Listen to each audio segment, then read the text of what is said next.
সেঞ্চুরির পর নাজমুল শান্তর সেলিব্রেশনটা আমার কাছে মনে হয় যে ইট কেম ফ্রম ইনসাইড দ্য রোর। সব কিছু মিলিয়ে আমার কাছে মনে হয়েছে যে he wanted to deliver some statement, অর্থাৎ কিছু একটা হয়তো বা তিনি বলতে চাচ্ছিলেন আপনাকে, আমাকে, আমাদের সবাইকে কিছু একটা, সেটা আমার কাছে মনে হয়েছে। তাকে জিজ্ঞেস করলে তিনি হয়তো বা স্বীকার নাও করতে পারেন, but the celebration style, the roar actually came from inside. যেভাবে তিনি গর্জনটা দিয়েছিলেন সেঞ্চুরি করার পর, এবং ওয়েল ডিজার্ভিং সেঞ্চুরি। আমার কাছে মনে হয় যে পুরো ব্যালেন্সটা নাজমুল শান্ত যেভাবে মেনটেন করেছেন এই ইনিংসটার, সেটা দুর্দান্ত একটা ব্যালেন্সের জায়গা ছিল। এবং আমি একটা পরিসংখ্যান একটু যদি আপনাকে দেই, তাহলে প্রথম দিনে শ্রীলঙ্কান স্পিনাররা 64 ওভারের মতো বোলিং করেছেন এবং এই 64 ওভারের মধ্যে মাত্র 3 ওভার তারা মেডেন নিতে পেরেছেন। এটা কিন্তু একটা খুব রেয়ার সিনারিওর জায়গা, যে তার মানে বোঝাই যাচ্ছে যে বাংলাদেশের ব্যাটসম্যানরা আসলে কতটুকু ডমিনেটিং ছিলেন। বিশেষ করে গেম প্ল্যানটা যেটা ছিল মুশফিকুর রহিম এবং নাজমুল হোসেন শান্তর, it was very good, it was too good game plan and approach, যেটা আসলে বলতে হবে। এবং একটা বিষয় উল্লেখ করলে খুব আপনি বুঝতে পারবেন যে একটা সময় কিন্তু ব্রডকাস্টিংদের তরফ থেকে দেখানো হচ্ছিল যে ইন্টারসেপশন পয়েন্ট, অর্থাৎ যেই পজিশনটায় বলটাকে ব্যাটে মিট করছে নাজমুল শান্ত এবং মুশফিকুর রহিম, সেটা দেখানো হচ্ছিল যে অনেক ক্ষেত্রে অনেক আগে 2 মিটার 3 মিটার বা 4 মিটারের ওই জোন থেকে নাজমুল শান্ত সুইপ করছিলেন, প্যাডেল সুইপ করছিলেন। আমি একটা প্রশ্ন আপনাকে করি যে আপনি জীবনে কতবার টেস্ট ক্রিকেট হোক কিংবা যে কোনো ফরম্যাটের ক্রিকেট হোক, উইকেট কিপারকে লেগ স্ট্যাম্পের বাইরে উইকেট কিপিং পজিশনে কিপিং করতে দেখেছেন? খুব বেশি দেখেন নাই, হয়তো বা হাতে গোনা কালে ভদ্র দেখেছেন, কিন্তু এই সিনারিওগুলো কিন্তু খুবই আনইউজুয়াল। কেন হয়েছে? নাজমুল শান্ত বাধ্য করেছেন। তিনি যেভাবে প্যাডেল সুইপ করছিলেন, যেভাবে সুইপ করছিলেন গলের মতো উইকেটে, আসলে ব্যাপারটা হয় কি, আমি কুমার সাঙ্গাকারের একটা ইন্টারভিউ দেখছিলাম, সেখানে তিনি একটা কথা বলছিলেন যে you can not always be perfect while playing at Galle, sometimes you have to be imperfectly perfect. অর্থাৎ গলে আসলে ব্যাপারটা যেরকম ঘটে, বল যেহেতু মুভ করে, স্পিনাররা প্রথম থেকেই আসলে মুভমেন্টটা পেয়ে থাকেন। সে সমস্ত সময় আপনি যদি আসলে সামনের পায়ের উপর ভর করে শুধুমাত্র ব্যাটটা পেতে দিয়ে ডিফেন্স করেন, তখন কিন্তু আলটিমেটলি এদিক ওদিক হয়ে ইনসাইড এজ বা আউটসাইড এজ হওয়ার একটা সম্ভাবনা তৈরি হয়। সো গলে আসলে যে বিষয়টা করতে হয়, ব্যাটসম্যানদেরকে প্রচুর পরিমাণে সুইপ শট খেলতে হয়, রিভার্স সুইপ করতে হয়, প্যাডেল সুইপ করতে হয়। আমরা যেটা জানি যে ধরনের উইকেট আসলে অনেক বেশি মাত্রায় টার্নিং, সেই ধরনের উইকেটে আপনাকে সুইপ, রিভার্স সুইপ বা প্যাডেল সুইপ এই সমস্ত শটের উপর এক্সপার্ট হতে হবে। এবং নাজমুল শান্তর এই ব্যালেন্সটা আমার কাছে খুব ভালো লেগেছে। আপনি দেখবেন যে প্রথম 50 রানে নাজমুল শান্ত কিন্তু একটাও সুইপ শট খেলেন নাই, ওই সময় তিনি সুইপ শটে রান নেন নাই। তিনি 50 অতিক্রম করার পর যখন সেটেল হয়েছেন, এরপর থেকে প্রচুর পরিমাণে সুইপ শট খেলেছেন, প্যাডেল সুইপ খেলেছেন। উইকেট কিপারকে আমরা একটা স্টেজে দেখছিলাম যে লেগ স্ট্যাম্পের বাইরে তিনি উইকেট কিপিং করছেন। So all together the balance was there. আরেকটা বিষয় খেয়াল করে দেখবেন যে বোলারদের লেন্থকে নিয়ে খেলছিলেন Najmul Shanto, down the wicket এগিয়ে এসে শট খেলছিলেন। এরকম হলে হয় কি, স্পিনাররা আসলে পরবর্তী সময় বোলাররা কনফিউজড হয়ে যান যে আসলে কোন লেন্থে বোলিং করবেন, তারা লেন্থটা খুঁজে পান না। সো এই কনফিউশনটা তৈরি করেছেন আসলে নাজমুল শান্ত। মুশফিকুর রহিম, আমার কাছে মনে হয় this is why he is the legend. গলে এর আগে তিনি ডাবল সেঞ্চুরি করেছেন। এই ইনিংসটাও যেভাবে গোছানো, আপনি যদি দেখেন যে খুব বেশি বাউন্ডারি কিন্তু মারেন নাই, স্ট্রাইক রোটেশনটা মেনটেন করছিলেন। আমি যেটা বলছিলাম যে 64 ওভারের মধ্যে স্পিনাররা মাত্র 3 ওভার মেডেন নিতে পেরেছে, বাকি 61 ওভারে তারা 1 রান হলেও নিয়েছে।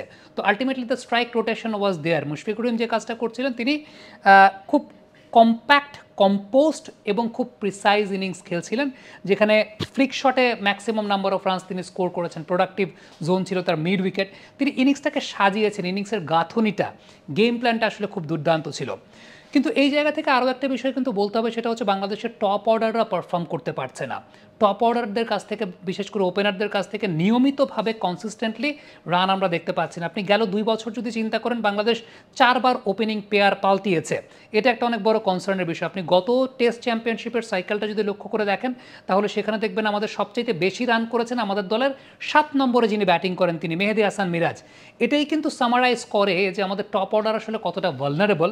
আপনি দেখেন যে প্রত্যেকটা দেশেই কিন্তু গত টেস্ট চ্যাম্পিয়নশিপের যদি আমরা লিডিং রান স্কোরার দেখি তাদের দেশের পক্ষে, টপ অর্ডাররাই কিন্তু লিডিং রান স্কোরার। ইংল্যান্ডের ক্ষেত্রে জো রুট এবং বেন ডাকেট, তারা দুজন টপ রান স্কোরার ছিলেন, তারা কিন্তু টপ অর্ডারে ব্যাটিং করে থাকেন।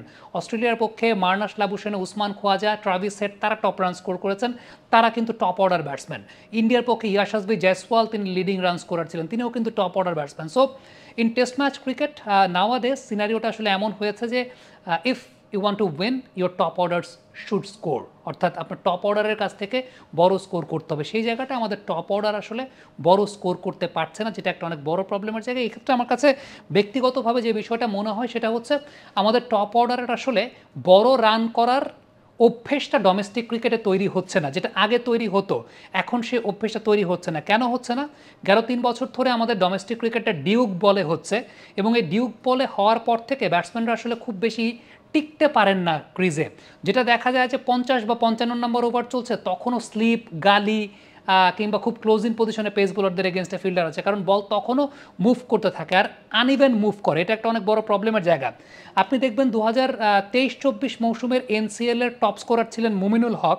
মুমিনুল হক একটা সেঞ্চুরিও করেন নাই সেই বছর।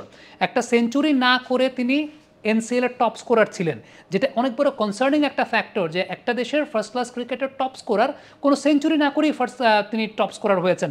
তার মানে 70-80 করে তিনি রান করেছেন, কিন্তু রান বড় হচ্ছে না। এনামুল হক বিজয় এরা এই বছর এনসিএলে তিনি 700 রান করেছেন। 700 রান কম কথা কিন্তু না, কিন্তু এই 700 রান যে এনসিএলে তিনি করেছেন মাত্র একটা সেঞ্চুরি তিনি করেছেন। সো এইটা একটা অনেক বড় কনসার্নের জায়গা যে হয়তো 70-80-90 করে রান করছেন, কিন্তু রান বড় হচ্ছে না আমাদের টপ অর্ডারদের ডোমেস্টিক ক্রিকেটে ডিউক বলের কারণে। এখন এই ডিউক বলটা আনা হয়েছিল কেন? পেস বোলারদেরকে এনকারেজ করার জন্য, কিন্তু পেস বোলারদেরকে এনকারেজ করতে গিয়ে ব্যাটসম্যানদের কিন্তু মাসেল মেমোরিটা আসলে ওইভাবে বিল্ড আপ হচ্ছে না, যেটা একটা অনেক বড় প্রবলেমের জায়গা যে ব্যাটসম্যানদের অভ্যস্ততাটা তৈরি হচ্ছে না, মাসেল মেমোরিটা ওইভাবে বিল্ড হচ্ছে না, বড় ইনিংস খেলার যে একটা হ্যাবিচুয়েশন সেই হ্যাবিচুয়েশনটা গ্রো করছে না। আমার কাছে মনে হয় যে it's high time to go back to the basics.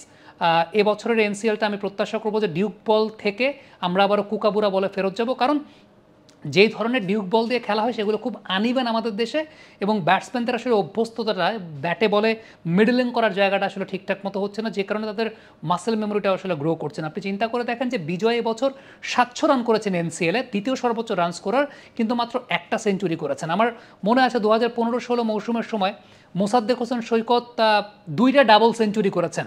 এখন ডাবল সেঞ্চুরি আপনি কালে ভদ্রে দেখেন, ওই মৌসুমে মোসাদ্দেক সৈকত এক সিজনেই 2টা ডাবল সেঞ্চুরি করেছেন। এখন এই বিষয়গুলো খুব একটা দেখা যায় না, কারণটা হচ্ছে ডিউক বলে খেলা হয়, ব্যাটসম্যানরা খুব বেশি উইকেটে টিকতে পারেন না। এটা একটা অনেক বড় প্রবলেমের জায়গা যে আমাদের ডোমেস্টিক ক্রিকেট থেকে ব্যাটসম্যানদের বড় ইনিংস খেলার হারটা কমে যাচ্ছে। আমার কাছে মনে হয় যে এইটা রেকটিফিকেশনটা খুব জরুরি, আবারও কুকাবুরা বলে ফেরত যাওয়াটা জরুরি।